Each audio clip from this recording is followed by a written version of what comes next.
నమస్తే, welcome to Leo news. Cinema director Ram Gopal Varma అంశం రోజుకొక మలుపు తిరుగుతోంది. నిన్నటి వరకు మనం చూసాం, ఎప్పుడైతే పోలీసులు నోటీసులు ఇవ్వడానికి వెళ్లారో అప్పటి నుంచి కూడా ఆయన అప్స్కాండ్ అయ్యి ఈ మధ్య వరుసగా మీడియాకు ఇంటర్వ్యూలు ఇస్తున్న పరిస్థితి. ఈ రోజు అయితే ప్రెస్ మీట్ని పిలిచి ఏకంగా ఆయన మాట్లాడటం జరిగింది. ఇక్కడ కొన్ని ఆయన సంచలన వ్యాఖ్యలు చేశారు. నేను నార్మల్ పోస్ట్లే కదా పెట్టాను, అందుకంటే బూతులు తిట్టిన వాళ్ళు చాలామంది ఉన్నారు మంత్రులు, మరి వాళ్ళపై ఎలాంటి యాక్షన్ తీసుకున్నప్పుడు నాపైన ఎలాగ యాక్షన్ తీసుకుంటారు, అలాగే నా దగ్గరికి పోలీసులు అఫీషియల్గా కూడా ఏం రాలేదు, వస్తే నేను లొంగిపోతాను అని చెప్పి ఆయన మాట్లాడుతున్న పరిస్థితి. సో ఈయన మాటలను ఎలా చూడొచ్చు, అలాగే ఎవరిని ఉద్దేశించి ఈయన వ్యాఖ్యలు చేశారు, ఇలాంటి విషయాలు తెలుసుకుందాం. మనతో పాటు ఉన్నారు సీనియర్ జర్నలిస్ట్ డివి శ్రీనివాసరావు గారు. నమస్కారం సార్. నమస్తే సార్. ఆర్జీవి గారు రోజుకొక రకంగా మాట్లాడుతూ వస్తున్నారు. మొన్న చూస్తే పోలీసులు నోటీసులు ఇచ్చారు, ఆ తర్వాత నుంచి కానీ పోలీసులను అరెస్ట్ చేయడానికి రాలేదు అని చెప్పారు. నిన్న చూస్తే నేను ఇంకా రాజకీయాలకి సంబంధించి సినిమాలు తీయను, అలాగే ఇదంతా మీడియా అత్యుత్సాహమే, అసలు ఇక్కడ ఏం జరగలేదు అని చెప్పారు. ఈరోజు వచ్చేసి ఈ చాలామంది కూడా వల్గర్గా మాట్లాడటం జరిగింది, మంత్రులే మాట్లాడారు స్వయంగా, కానీ వాళ్ళ మీద ఎలాంటి యాక్షన్స్ లేవు, కానీ నా మీద ఎలా తీసుకుంటారు అని చెప్పి ఆయన మాట్లాడుతున్నారు. ఎలా చూడొచ్చు అంటారు సార్ ఆయన మాటలను? మీ అంటే రిప్ అంటే ఏంటి? ఈ మధ్య అక్కడ అన్ని చోట్ల మెసేజ్లు పెడుతుంటారు, ఆర్ఐపి అంటే రెస్ట్ ఇన్ పీస్. అంటే ఇప్పుడు రామ్ గోపాల్ వర్మ ఇవాళ ఆయనలో ఉన్మాదమా, లేకపోతే ఆయనలో ఈ బరితెగింప, ఆయన ఒక సంఘంలో లేనట్టుగా తను పెట్టేటటువంటి ప్రెస్ మీట్లు కానీ, ఆయన చేసేటటువంటి వ్యాఖ్యలు కానీ, ఆయన మాట్లాడే వీడియోలు, ఆయన ఇంటర్వ్యూ చేసే మీడియా సంస్థలు, అదొక రామోయిజం అన్నట్టుగా. ఆయన రాసిన పుస్తకాలు, నా ఇష్టం అనో ఏదో పుస్తకం, అది ఆయన బయోగ్రఫీ లాగా. అంటే ఇవాళ రెస్ట్ ఇన్ పీస్, ఈ ఉన్మాదం ఇక రెస్ట్ ఇన్ పీసా? అంటే మీరు అన్నారు ఏంటి, ఇక రాజకీయ సినిమాలు తీయనంటున్నాడా? ఇంకో మాట కూడా ఏదో అన్నారు ఏంటి, బూతులు మాట్లాడిన మంత్రులపై కేసులు వేయి, వాళ్ళని ఏమన్నా అరెస్ట్ చేశారా, నన్ను ఎందుకు అరెస్ట్ చేస్తారు, నేనేమన్నా బూతులు మాట్లాడానా అన్న ధోరణిలో ఈరోజు కొడాలి నాని మీద కేసు లేదనా? బూతులు మాట్లాడిన మంత్రులు అంటే మనకు ఎవరు కనపడుతున్నారు? వీళ్ళే కదా, ఎవరో పేరుని నానియో కొడాలి నానియో. మనం బూతులు మాట్లాడటం అంటే అతనే మాట్లాడాడు, ఏది నీ అమ్మ మగుడు కట్టించాడా అని ఏదో ఆ టైప్లో ఆ భాష. కొడాలి నానిపై కేసు పెట్టాకే నా మీద కేసు పెట్టమనా? ఆయన ఎవరి మీదకి ఎవరిని ఉసుగొల్పుతున్నాడో మనకు అర్థం కావట్లేదు. వాళ్ళు పెట్టిన ప్రెస్ మీట్లో ఆయన అడ్రస్ చేస్తూ మీడియా శత్రువులందరికీ స్వాగతం అంటాడు. అంటే అసలు అదే అంటోంది, దానికి వాళ్ళు నవ్వుకోవటము, అది సెటైరా లేకపోతే ఎలా? ఇప్పుడు తనేమంటాడు, నిన్న కూడా మొన్న మాట్లాడుతూ కార్టూన్స్ వేస్తారు పత్రికల్లో కార్టూన్స్ వేసినట్లే నేను పోస్టులు పెట్టాను వ్యంగ్యంగా. వాళ్ళు కార్టూన్లు వేసిన వాళ్ళ మీద కేసులు పెట్టారా, నా మీద కేసులు పెడతానికి అంటాడు. ఇప్పుడు కార్టూన్ వేసేవాడు చంద్రబాబుని అమ్మాయిగా వేస్తాడా? ఏ పత్రికలో అన్నా పవన్ కళ్యాణ్కి చక్కగా జడేసి మేకప్ వేసి, కింద ఏమో బాడీ అమ్మాయిది ఫోటో పవన్ కళ్యాణ్, బాడీ అమ్మాయిది ఫోటో లోకేష్ బాబుది, చంద్రబాబుది పెట్టి నువ్వు పోస్ట్ పెడితే అర్థం ఏంటి? ఉన్మాదం కాదా? అదేదో వ్యంగ్యమా? దాన్ని వ్యంగ్యంగా ఎలా చూస్తారు? వాళ్ళు ప్రముఖ నాయకులుగా, ఇవాళ మాజీ ముఖ్యమంత్రి ఆయన చంద్రబాబు, ఆయన మీద నువ్వు చంద్రబాబు అని రాసి దున్నపోతూ ఫోటో పెడతావా?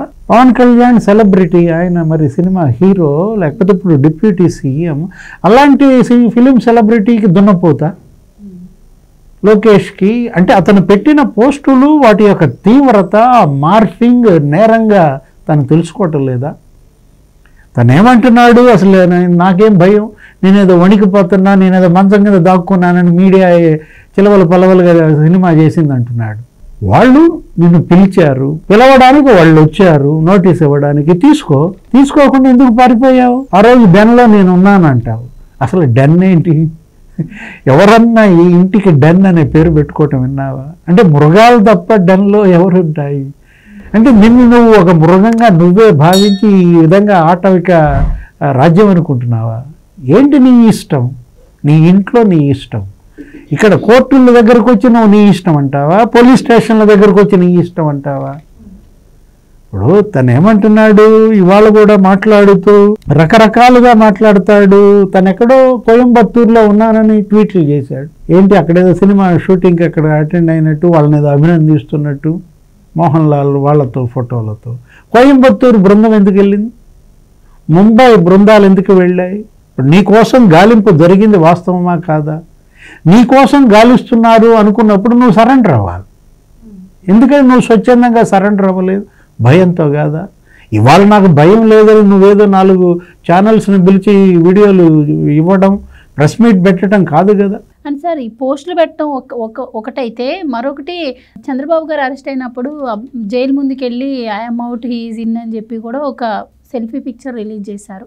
సో మరి చూస్తే మరి దాన్ని పరిగణలోకి తీసుకోవాల్సిన అవసరం లేదంటారా? అండ్ ఇంకోటి, మరి ఇటు పోలీసు బృందాలు గాలిస్తూనే ఉన్నాయి, ఎనీ చైన్ రిలీజ్ ఇస్తూనే ఉన్నారు. మరి ముందస్తు బెయిల్ వచ్చే వరకు ఆయన పోలీసులు లొంగిపోయే అవకాశం లేదంటారా? ఇది ఎలా ముగుస్తుందంటారు? అంటే ఇప్పుడు నువ్వు చెప్పిన పోస్టు రేపొద్దున రివర్స్ అవుద్దా? ఐఆమ్ అవుట్ హీఈస్ ఇన్ అని రేపొద్దున లోకేష్ పెడతాడా? అంటే ఇప్పుడు రామ్ గోపాల్ వర్మ లోపలికి వెళ్తాడా? దానికి ఎవరో చంద్రబాబు ఫ్యానో, లేకపోతే పవన్ కళ్యాణ్ ఫ్యానో, లేకపోతే లోకేష్ ఫ్యానో ట్వీట్ చేస్తాడా? సెల్ఫీ రేపొద్దున ఆర్జీవీని పెట్టే జైలు బయట ఇంకొకటి ఇలా ట్వీట్ చేస్తాడన్న ఆలోచన ఆ రోజు నువ్వు ఎందుకు చేయలేకపోయావు? చేస్తే ఈ పరిస్థితి నీకు వస్తుందా? అంటే జగన్మోహన్ రెడ్డి ఏదో 30 ఏళ్ళు అతనే ముఖ్యమంత్రి అన్న బరితెగింపుతో ఈ ఉన్మాదులు ఇంత చెలరేగిపోయారే ఇవాళ అనుభవిస్తున్నారు. అంటే ఇవాళ వీళ్ళకి సానుభూతి కూడా లేకుండా పోవడానికి కారణం ఇదే. ఇప్పుడు వ్యూహం సినిమా, ఆ సినిమా ఏదో టీజర్ రిలీజో, లేకపోతే ఆ రోజు నువ్వు మాట్లాడిన మాటలు ఏంటి, నువ్వు చేసిన వ్యాఖ్యలు ఏంటి? పవన్ కళ్యాణ్ ఏదో బర్రె లెక్క అన్నావు. బర్రె లెక్కగా నోట్లు వచ్చినాయి నీకు అన్నట్టుగా నువ్వు బర్రె లెక్కతో ఆయన్ని పోల్చటము, బర్రె లెక్క అనడము, గొర్రె లెక్క అనడం తెలివి నీదేనా? అంటే ఇవాళ నువ్వు చేసిన అసభ్యత, నువ్వు చేసిన ఈ ఉన్మాద ప్రవృత్తి, ఆ సినిమాలు ఏం సినిమాలు, ఇంకా నేను అసలు రాజకీయ సినిమాలు దీనంటావు.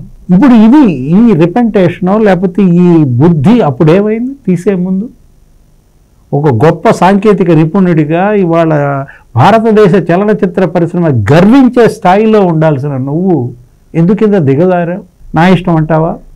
అఫ్కోర్స్ నువ్వు నీ ఇష్టం, దిగజారు కాదని ఎవరు అనరు, కానీ దిగజారడానికి కూడా హద్దులు ఉంటాయి కదా. ఇంత పోలీసుల దగ్గరికి వెళ్ళి చెప్పొచ్చు కదా సార్ నా ఇష్టం అని చెబుతారు, వాళ్ళు చెప్తారు కదా. ఏది ఇప్పుడు రండి నన్ను అరెస్ట్ చేయండి అన్నట్టుగా పిలుస్తున్నాడు. ఏదో నేను వాళ్ళకి ఏదో రిప్లై ఇచ్చాను వాట్సాప్లో, వాళ్ళు నాకు వాట్సాప్లో పెట్టారు. ఇప్పుడు వాళ్ళు ఒక డేట్ ఇచ్చారు, ఆ డేట్కి నువ్వు ఎందుకు వెళ్ళలేవు? భయపడకపోతే అక్కడే నీ భయం కనపడింది కదా. పైపచ్చు నేను రాలేను, నేను ఏదో షూటింగ్లో ఉన్నానని వాళ్ళకి మెసేజ్ పెట్టావు. వాళ్ళు మళ్ళీ ఇంకో డేట్ ఇచ్చారు, ఆ డేట్కి రమ్మన్నారు. ఆ రోజు ఎందుకు వెళ్ళలేదు? భయం కదా. నువ్వు నేను భయపడలేదు అన్నంత మాత్రాన జనం నమ్ముతారా? కొత్త ట్వీట్ కనపడుతుంది కదా నీలో భయం. ఆ రోజు మళ్ళీ ఇంకో ట్వీట్ ఏం చేశాడు లోకేష్, చంద్రబాబు నా మీద కక్ష తీర్చుకునేటటువంటి వాళ్ళు అనుకోను నేను, లేకపోతే 164 సీట్లు వచ్చాయి, అంతకన్నా ప్రతీకారం ఏం కావాలా? అంటే ఇప్పుడు బోధపడిన తత్వం అప్పుడు ఏమైంది?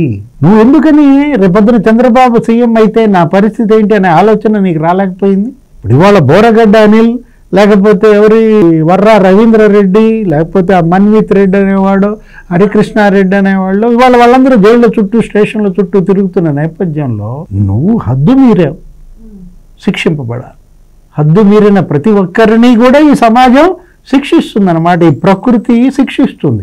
ఈరోజు నువ్వు నీకు ఏదో నేను ఏదైతే అది చేస్తాను, ఏదైతే అది చేస్తాను అనుకుంటే ఇవాళ ఇక్కడ ఒక సొసైటీ ఉంది, ఇక్కడ ఒక ప్రభుత్వం ఉంది, ఇక్కడ ఒక రాజ్యాంగం ఉంది, ఒక ప్రజాస్వామ్యంలో మనం బతుకుతున్నాం తప్ప ఇదేంటి మృగస్వామ్యంలో మనం బతకట్లేదు. ఈ ఇంటికి డన్ పెట్టుకోవచ్చు పేరు, అందరిళ్ళకి డన్ అని పెట్టుకోవట్లేదు. ఇవాళ నువ్వు వెళ్ళాల్సిన డన్ నిన్ను పిలుస్తాను. Right sir, thank you so much. Please subscribe to Leo news for more videos.